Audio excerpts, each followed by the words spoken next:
Continuando, então, a introdução do livro de Juízes, assiste a parte A, essa aqui é a parte B. Nas proezas que eles realizaram no período do Juízes, Deus sempre revelou o poder dele, que apesar de frequentes atitudes reprováveis dos israelitas, nunca deixou de cuidar deles com solicitude paternal, de sustentá-los, para que não sucumbissem como vítimas de suas vicissitudes. Na descrição dessas personagens, não existe um padrão comum de identificação. Assim, Débora se distingue como profetisa, que ao pé de uma palmeira governa o povo e atende aqueles que solicitam a sua mediação em casos de litígio. Capítulo 4, verso 4 a 5. Gideão é um camponês humilde, de classe social. Capítulo 6, verso 11. Jefeté é filho de uma prostituta, mas liderou, ao que parece, um bando de malfeitores. Capítulo 11, verso 1 a 3. E Sansão, o jovem celebrado pela sua excepcional força física, capítulo 16, verso 3, não consegue resistir aos encantos de uma mulher filisteia, Dalila, capítulo 16, verso 17. Assim, nós vamos ver que o caráter de muitos desses juízes não é algo louvável, mas mesmo assim Deus usa, porque o negócio não está no juízo, o negócio está em Deus, que tem todo o poder e que é misericordioso.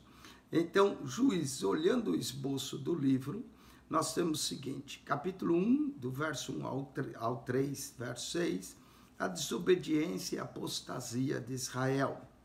Capítulo 1, verso 1 ao capítulo 2, verso 5, a Israel deixa de expurgar a terra, deixa de tirar os habitantes da terra, conforme o mandato de Moisés. O desvio calamitoso de Israel, capítulo 2, verso 6 ao capítulo 3, verso 6. Aí a opressão estrangeira de Israel e os juízes libertadores. Então, praticamente esses 12 juízes nós vamos encontrar do capítulo 3, verso 7 ao capítulo 16, verso 31.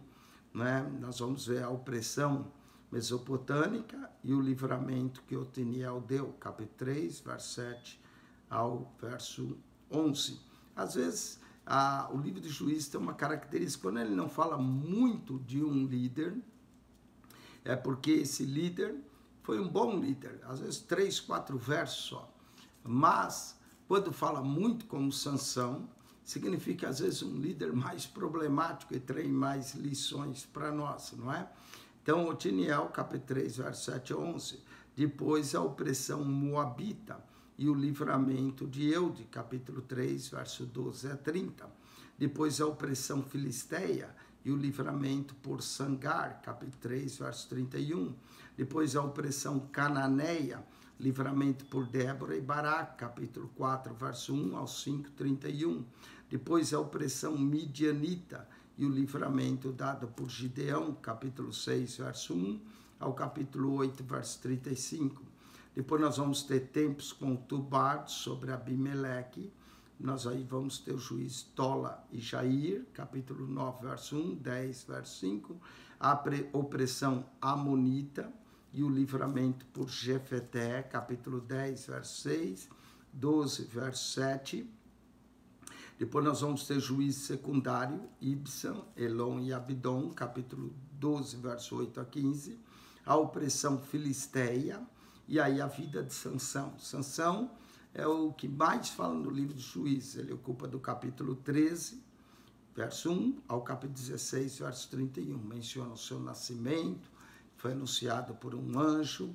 Então, Sansão, a sua força incrível, não é? Livrando os israelitas e a sua triste morte. Então, nós vamos ter o nascimento, chamado de Sansão, no capítulo 13, verso 1 a 25. O casamento de Sansão com uma filisteia, né, uma incrédula, não era do povo. Nós vemos o casamento misto, que Deus havia recomendado que eles não fizessem. A proezas, mandado, na verdade, não recomendado, não é mandamento.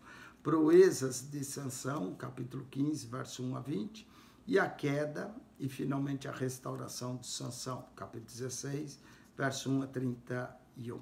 Depois nós temos a decadência espiritual, moral e social de Israel, capítulo 17 a 21. Vemos um tratado sobre idolatria, no capítulo 17 ao capítulo 18, exemplo de idolatria individual e exemplo de idolatria tribal. Capítulo 17, idolatria individual, capítulo 18, idolatria tribal. Devassidão de Israel, capítulo 19, verso 1 a 30, e um exemplo de devassidão pessoal, capítulo 19, verso 1 a 9, e um exemplo de devassidão tribal, e depois das lutas tribais com a tribo de Benjamim, que quase que desaparece, né? Ficou poucos homens de Benjamim. O autor é anônimo, o Talmud atribui a Samuel. O tema é apostasia e livramento. Apostasia e livramento, deixou, fizeram o que era mal. O livro de Juízes, considerações preliminares. O livro de Juízes é o principal elo histórico entre Josué e o período dos reis de Israel. O período de Juízes vai de 1375 a 1050 a.C., aproximadamente. Nesse tempo, Israel era uma confederação de tribos. O nome do livro deriva das pessoas que Deus levantava periodicamente para conduzir e liberar os israelitas após se desviarem para a apostasia e caírem vítimas da opressão em nações vizinhas estrangeiras. Os juízes, 13 deles são mencionados nesse livro, vieram de mais tribos e funcionavam como chefes militares e magistrados civis. 13 porque nós contamos Débora e Baraque. Muitos se limitavam à sua própria tribo quanto à esfera de influência, ao passo que alguns serviam a toda a nação de Israel. Samuel, geralmente considerado o último dos juízes e o primeiro dos profetas, não é mencionado nesse livro. A autoria dos juízes é incerta. O próprio livro indica os seguintes limites cronológicos de sua composição. Primeiro, foi escrito depois da remoção da Arca de Siló, nos tempos de Eli e Samuel. E isso pode ser que Samuel seja o seu autor. Capítulo 18, verso 31, capítulo 20, verso 27, e 1 Samuel, capítulo 4, verso 3 a 11.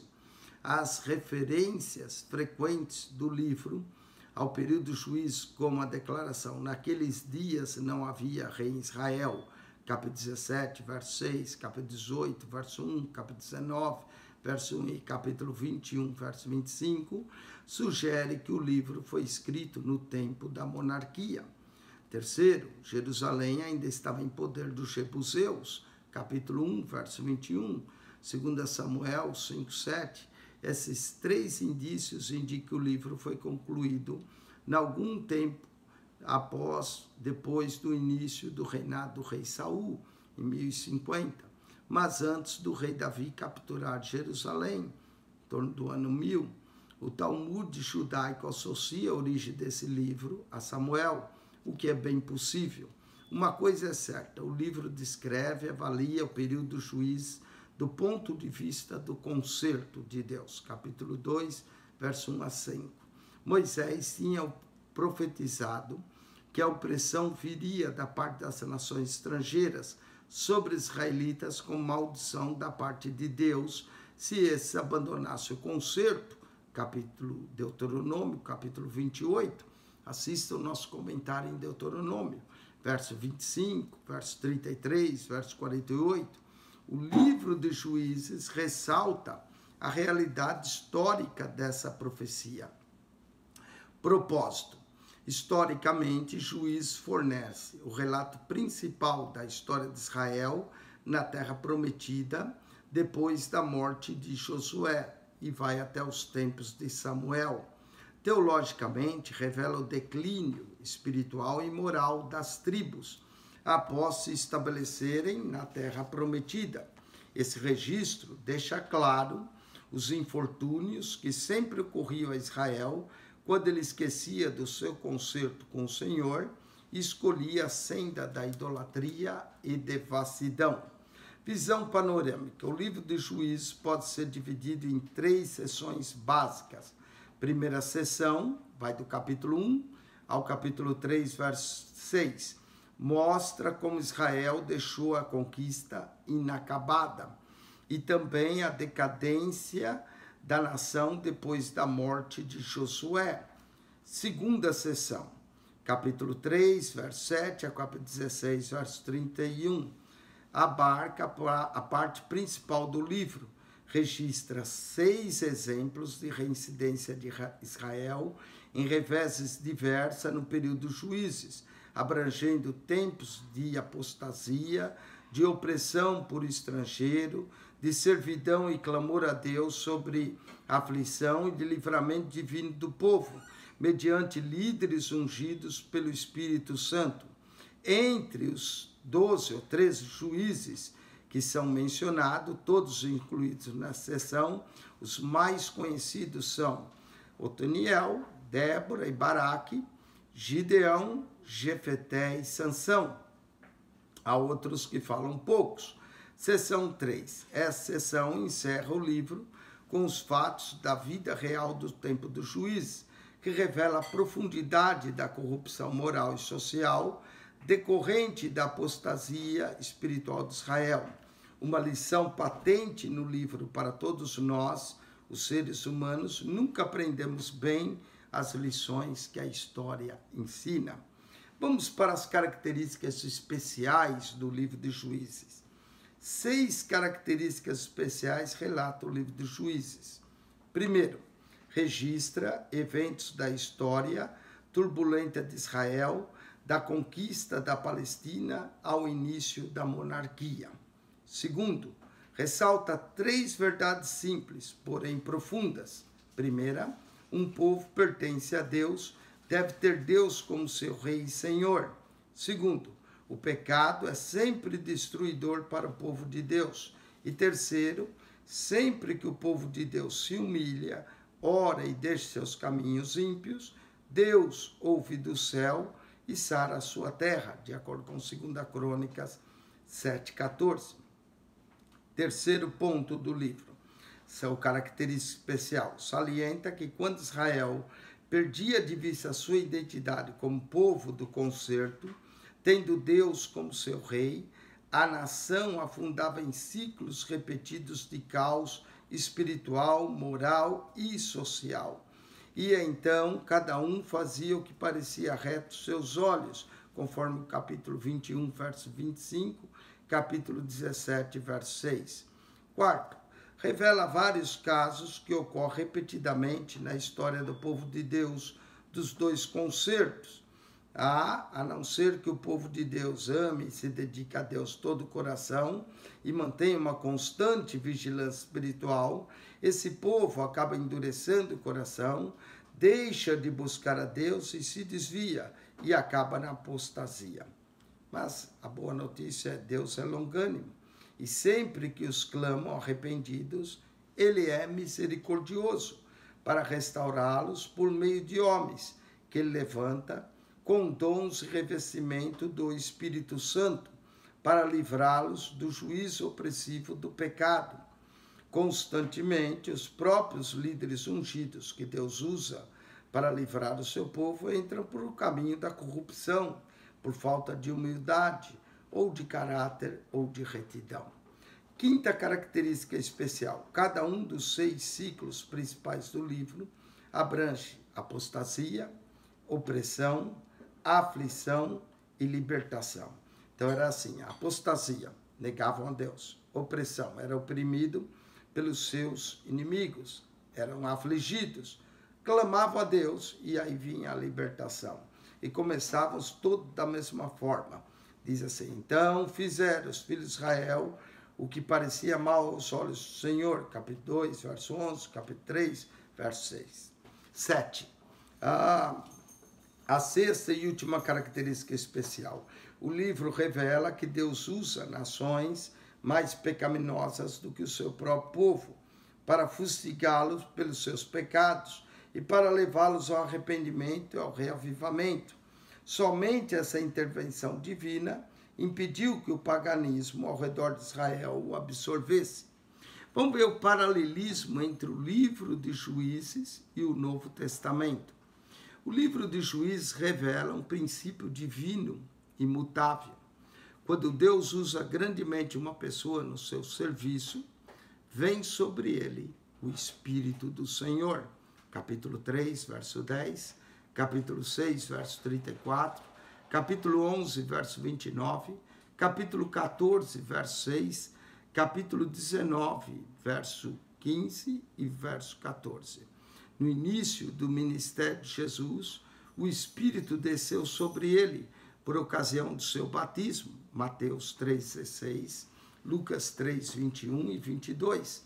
Antes de subir ao Pai, Jesus mandou seus discípulos que aguardassem a promessa do Espírito. Atos 1, 4 e 5. A razão para isso foi que receberiam poder quando o Espírito Santo viesse sobre eles. Atos 1, 8, Atos 4, 33. Em ambos os concertos, o modo de Deus derrotar o inimigo e promover o avanço do seu reino é mediante a energia, a força e o poder do Espírito Santo, quando através de instrumentos humanos submissos e obedientes a Deus, são, na sua mão, um poder para trazer libertação para o povo. Com isso, nós concluímos a introdução do livro de Juízes. Essa introdução tem duas partes. A parte A, onde nós falamos de uma forma geral do livro de Juízes, e essa parte B, onde nós trazemos o esboço, as considerações preliminares, o propósito, visão panorâmica, característica e o paralelo entre Juízes e o livro e o Novo Testamento. Nós vamos ver várias: opressão estrangeira, opressão mesopotâmica, moabita, filisteia, cananeia, medianita, de Abimeleque, amonita e filisteia. Todas essas opressões, e Deus levantando juízes, homens cheios do Espírito, que o Espírito vem sobre eles, e esse é um paralelo do livro de Juízes com a ação maravilhosa do Espírito Santo em nossas vidas. Que Deus te abençoe, divulgue o nosso canal, coloque lá um sinal de joinha, nosso canal, passe adiante. O propósito aqui é promover a palavra de Deus. Nós aqui nessa introdução damos uma visão geral do livro. Em todo o livro da Bíblia nós damos uma visão geral, e aí depois nós vamos capítulo por capítulo ver todas as histórias emocionantes desse livro maravilhoso, que é o livro de Juízes, que nos ensina a ação libertadora de Deus, o poder do Espírito quando vem sobre nós.